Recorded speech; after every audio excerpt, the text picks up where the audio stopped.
Yes. Hello, everyone. Oh my God, no friend.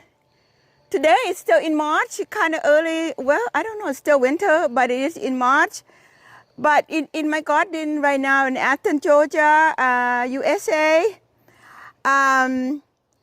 Hello, Thai friend. สวัสดีค่ะ Thailand. Ram Giberson Garden and Ram Channel. Athens, Georgia, USA. Say hello to everyone. Today, I want to explain about taking the plant out of the pots that had been in the pot for a while, and then talk about the seedling that grow in my garden. They are so individual and they are so rare because each plant from the seedling, they have their own identity and then never be two are the same. So actually today I want to talk about how to plant this, but I would like to explain a little bit about focus point because they all come together about planting. And I also want to tell you a little bit about the seedling. And here we go.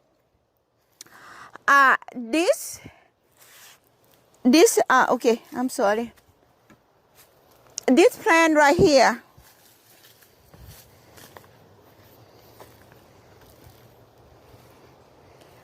I'm going to show you how beautiful it is. And I hope Cody can show you the foliage. The reason I'm doing it because so you can see. Look, okay, Cody. Today Cozy is back, and here we are working again. This is very, very early spring. This is the Japanese maple seedling from my garden. And you see the leaf is so tiny. And then later on, in another 2 weeks, this leaf is going to open a little bit wider. But the color is on throughout the summer. And then in the fall, sometimes it can be a mixture between the orange and the yellow. And sometimes even iridescent green, they kind of mix into with that too. It's beautiful. It was only this one, I had lots of seedling, but this is the one, it does not look like any of them in my garden. And like I've been explaining, seedling, it had its own fingerprints, its own special feature. You see that? You're not going to find it in the market, I'm sorry. There's only one and one only here. That's why I said, if you have a lot of mixture of the Japanese maple in your garden, go and look. Because I had the low grow, the tall grow, lace leaf, the blood good, and the green waterfall, and the crimson queen, and the red dragon, all of these mixed in my garden. So when this one became this one, we had no idea where it crossed genetic from. So because of that, this is so unique. I would imagine that based on the bee pollen's cross genetics, it probably found many. I don't know much about this thing, but I would assume that probably crossed from the blood good because you can see the red. And some of them might cross from the red dragon, the crimson queen. Even the green tall maple produce this. It's not telling, the way to tell, I don't know, you even test genetic for this. But that area, I'm going to leave it to experts. So I am an immature. I learned it by paying attention and self-taught. And this is what I know so far. So, excuse me. If you have a lot of Japanese maple in your garden, go and look around. If you're going to ask me, how can you tell which one going to be a big, tall, or a smaller one? This one, when I found it along the mulch underneath somewhere Japanese maple in my garden, it was about, I'm sorry, I'm going to break some so you can see.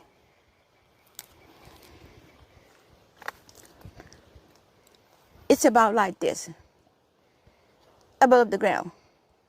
It's so tiny. So the leaf is so tiny. You see that? So I thought, wow, it looks so tiny. I wonder what it look like when it grow. I carefully loose the soil and pick up to get all the root as much as possible.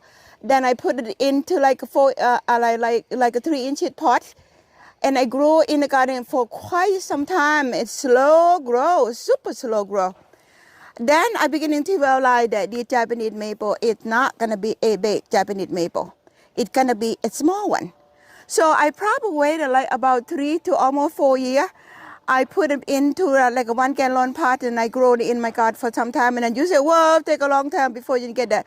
But if you're a gardener, you know, you put it somewhere in your garden, you kind of forget about it actually. And it kind of grew. And then when I had about a foot tall about this, I brought it, planted in the pot right here. And then I kept it over here. It been in the pots, I would say about 12 years. 12 years. And it grew to be like this. Beautiful. Beautiful tree. So I thought it was root ball. It's a time for me to put it in the ground. Okay, now I'm going to talk about a little bit of a focal point. I'm going to move this, put it here. Because this tree is so special, it's so beautiful and so delicate. So I had the space here underneath the broadcast, many things that go here. So it's not going to get big. I thought I can put it here because it's not going to grow more than this. I already know it's not going to get bigger because it's been in the pot for like nearly 15 years. It's still like this. So now I'm going to talk about a little bit about focal point. So the walkway behind Cody going that way, and then connect to that one, another walkway coming that direction, and this one, sorry, I'm going to have to point it out. Then the people come from that direction going to see this. Because this one is stand out more than what environment here. Gonna be immediately be a target of sight. So meaning it's gonna be a focal point. So from that direction, I have the walkway going and coming from that direction. And I have the walkway that coming and going from that direction. When they come this way, they're gonna see this. Right over there, they walk, they're gonna see this. So when they come from that way, this is more like a T, another Y zone, a T zone, whatever it is. Come from that way, from my back door, come this way, and if those parts are gone, they're gonna see this. That is the focal point. Focal point, because something special when you look at, you see it. That's what I mean. So I'm gonna put this right here. I'm gonna have Cody hold the camera, and then I'm gonna plant it myself, because I've been doing it for so many years. And Cody could plant it because I teach him, we talk about it, and he know how to handle that. But today I like to do it. So the soil is really good. We already pre-dug the hole.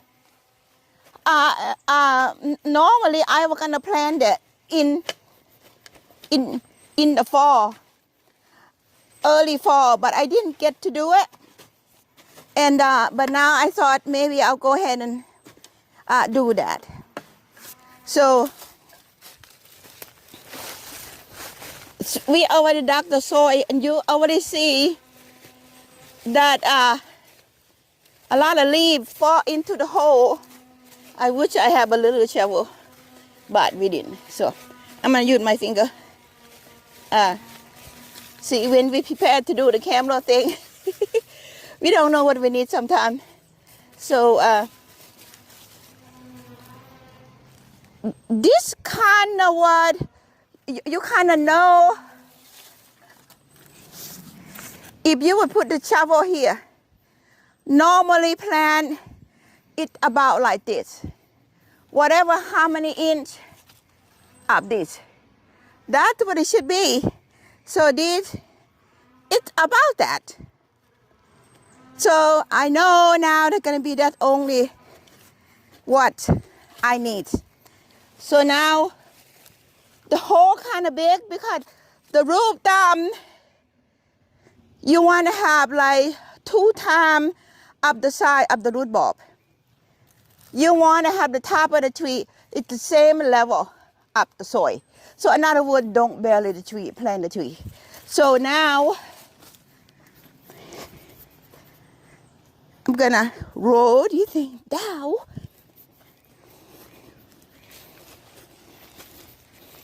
To handle the tree, don't pull it up from your shoulder. If you do that, you hurt your back, I promise. So what you're gonna do, you squat like this. Use your back leg, quad, and hamstring to help you, not your back. Protect your back, please. So now, you don't have to lift it, you can roll. Believe me, I do a lot of things in my garden. See how easy it is. I move all those big rocks on my garden just like that. I rolled it. And using the quad and hamstring to, and then you just kind of slowly guide. You don't force it, you guide it. So it's 2 different things. You don't force the rock, you don't force the tree. You kind of guide it. So, okay, now, this, what I want, all 3 have front and back. For me, that is the back. This is the front.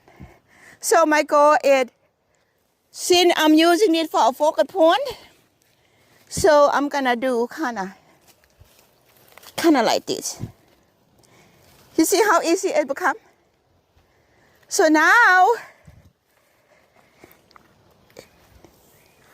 it's like this. So now I know, kind of close to this, I know there's more room that way.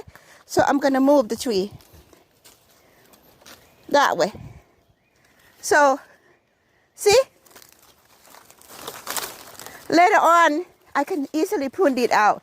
I let it be a bit lower. So now, this tree can see from there, and this tree can see from there, and this tree can see from there. But in the back here, nobody's gonna go there. So you don't worry about that. So now, if I let the tree go free, it's gonna go like this. You don't wanna put the dirt in like this. You wanna put it like this. Then, a lot of time we don't think about it, but think about it. You hold it straight. Then you're gonna put all of this back in. I don't have a really shovel, but my hand is a shovel. So you kind of take the soil, see? Take the soil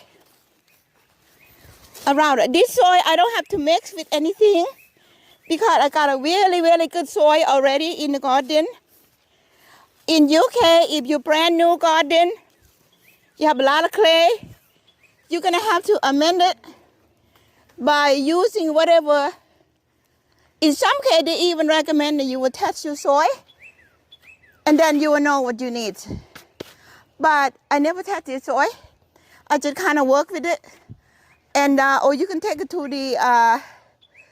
the local nursery that you're familiar with. Ask them, I have the clay soil. What do you recommend for me to amend it? You know, I can tell you what to use, what to buy, but in each of your garden require different. So I will recommend that you do that, or you understand your garden already. You don't have to. So it's kind of like that. So now I'm trying to make sure that whatever you plant, it's successful and it's beautiful. So you can security your tree. Now your tree is very straight. And if I want to lean that way just a little bit, what I do, I was just gonna put it down. Take the dirt, I just put it in. Tuck it in underneath the tree to get a little bit of balance. Some tree needs stick, but this one you don't need it because it already stay firm already. So now you can see it's a balance, Cody. Does it look good from all around? Yeah. How about I go this way a little bit? Is that better? Yeah, Okay. yeah, that's good. Yeah, I feel like better that way. So now you know, without me touching or holding or anything like that, it good. So now I already said, okay, time to put in the dirt. What's something I don't recommend you to do is to put the plant in and then pop the dirt in and then you try to fix it. Don't do that because it's harder, and while you're doing that, you might damaging a lot of root. But hey, if that's what you prefer, that's okay too. I'm just teaching you. I'm not teaching actually. I'm sharing with you about what I did, do, and doing. That is work for me very well. I've been gardening for at least 30 years now.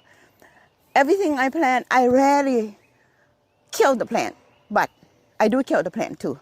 But it's very little. So it's okay to kill some of your plant, part of your learning, but you want to kill as little as you can. Up to this point now, I don't kill the plant at all. So because I learn and understand. There we go. And again, when you use the shovel, don't use your back. Don't bend it over and use your back. Use your quad and hamstring and try to coordinating your upper and the lower part of your body, which is here, and then the quad and hamstring. Your abdominal, your back, you're gonna use it, of course, but try not to put a lot of pressure on it. You're not gonna have any back problem. Well, I shouldn't say that. Depending on the person, I guess. But for me, I don't have any back problem because I follow that rule. So for myself. So here we go. There we go. When in, if I have a little small shovel with me, I will tuck it in between. But I don't have it right now, so I'm gonna use my finger. I'm gonna use this. Put it in like this. Then I'm gonna put it in like this. Like this, like this, like this. There we go. What I'm doing now, I'm using the quad and hamstring and also my abdominal, the core. So, and you can build up your core by setup, by the way. Do a lot of setup. So now, not going anywhere. So, there we go. I'm gonna get it done. Then I'm gonna tell you about water. Today I'm not watering that because I don't need to, but I can explain to you about. You see this part right here?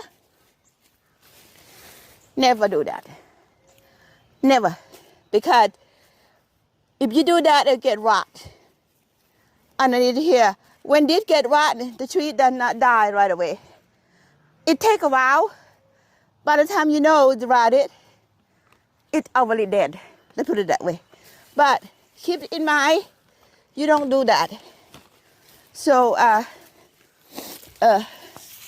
I move good. How many minutes, Cody? Almost to 20. Okay, good. Now, there we go. Cody and I still learning how to do this and still learning how to communicate with each other. We still do. But it's gonna be like that for a while, I guess. So, he doing a really good job. And people give you a lot of compliment. So consider we don't know nothing. We start from zero, right? Zero, right? Do you agree to that? Yep. You agree that we start from zero, Right, Cody? I do. So now I think we built up maybe a third of knowledge. So I'm pretty sure people who watch are laughing with that too. So I'm pretty sure of that. Okay. So when you get that, this is what you do. You make sure that all of these, but you don't have to get in there and stomp on that with your foot. You don't have to do that. I suggest that you don't. But you can put it down. This seems like the tree is pretty stable. You know, if there's a lot of air pocket in there, the tree would easily move. So when you put the dirt in there, air pocket meaning the area that the root are not touching the dirt. So when you water, the dirt gonna drop into that area somewhat. But sometimes the whole gap of air pocket underneath of the root, you don't see that. When you water, it get the water locked in there. So the tree in that area cannot go to root. Not only cannot grow, it's not touching the soil. The root cannot touching the soil. And also sitting in the water, in the air pocket. That's another way of causing a tree to die. So be aware of that. You ask me, how do I know? You know because the tree, it had no foundation. It kind of wobble. You already know that is a air pocket problem. Okay, now if after you plant the tree, if you have that problem, this is how to fix. You would get the water hose, you shove it in, turn it on. Let the water run. At the water run, you will move the tree. You move the tree like this. While you're doing that, when the water runs, you allow the dirt to fall into the gap of the air bubble. So you ask, how do I know when to stop doing that? When the tree is no longer moved. So you know all those air pockets are being covered. So when that happens, there you go. You're home free. Before you do what I'm just about to do. What I'm just about to do is, when you plant a new tree, you're gonna provide. Right now, I'm planting that in the cool time, early fall. This is the best time to do, by the way. Any plant that you want to plant foundation plant, you want to plant privacy plant, you want to plant backdrop plant, what they call the bone, the foundation. This is the great time to do. Or to plant the tree that you had wood bow in a pot, just like what I'm showing you right now. So great time. What I don't recommend is for you to do in the summer heat. You can do it, but it's too hot for you, and also too hard for the plant. Too hot for you, and too hard for the plant. So just be aware that there is the consequences, but to have a less problem, you would choose the time to do it right about now. So, see, I'm keeping it clear. So another thing what I'm gonna do is, I'm not gonna have a draining problem here because the soil is really good. It's not a dense clay. I already know that it's not gonna be a waterlogged problem. So, but I do know when it rains, the water is gonna wash it away.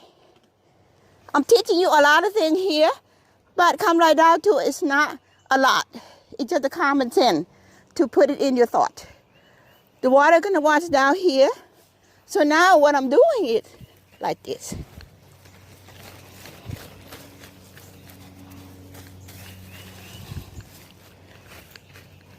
Some people call the burr, create the burr. I pronounce right or not, but I think you know what I mean. Around the plant, like this, like this.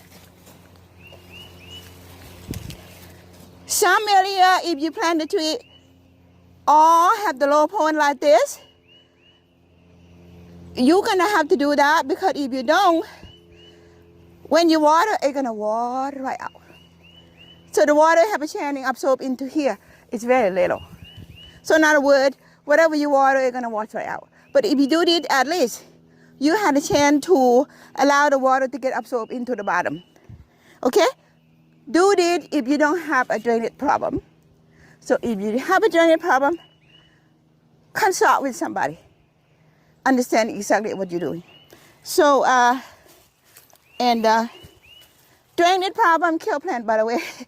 If you have that problem, I would suggest that you learn how to deal with that.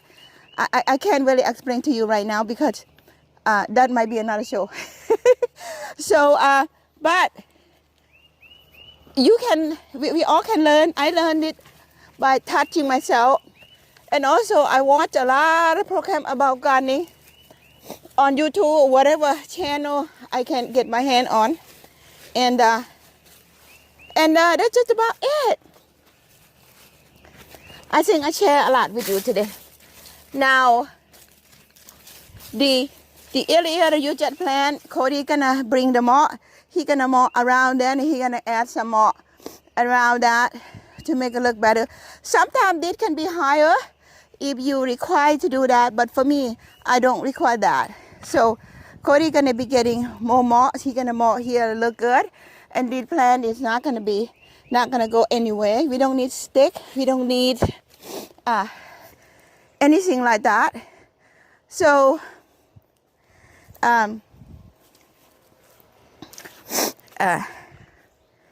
here we go.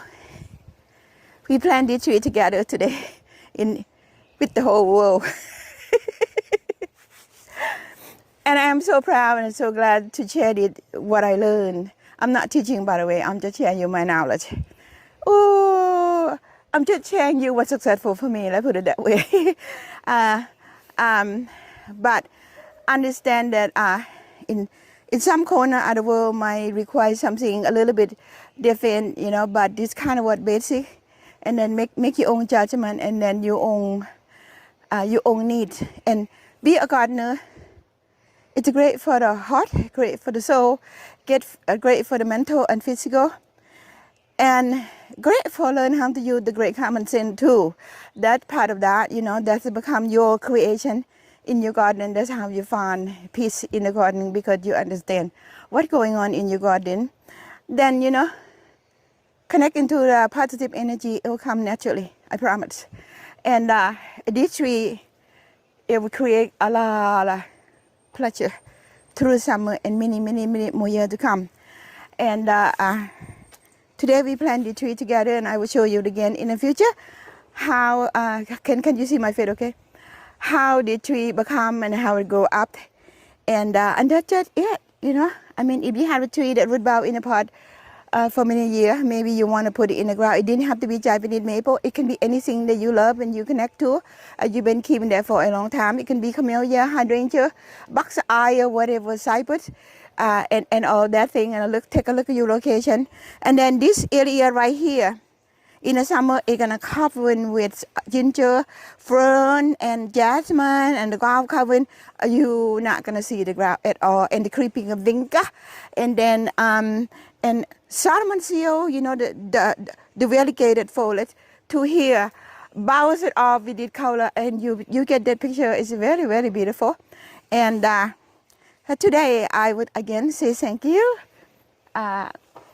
Say thank you for spending your time with me, and then allow me to share with you about what worked for me. And I hope that will work for you as well, will work for me.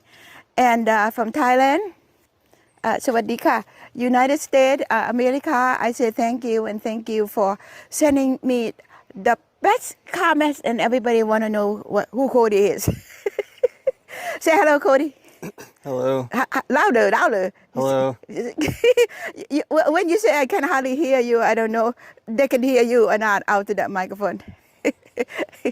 Okay, you. Can you say hello to Thailand too? Hello, Thailand. Okay. I get that's what Cody could do. He's smiling, by the way. You don't see him, but I'll tell you he's smiling. Thank you very much. And then for Thai people, again, for United, I say thank you and for supporting me. And then for Thailand, สวัสดีค่ะ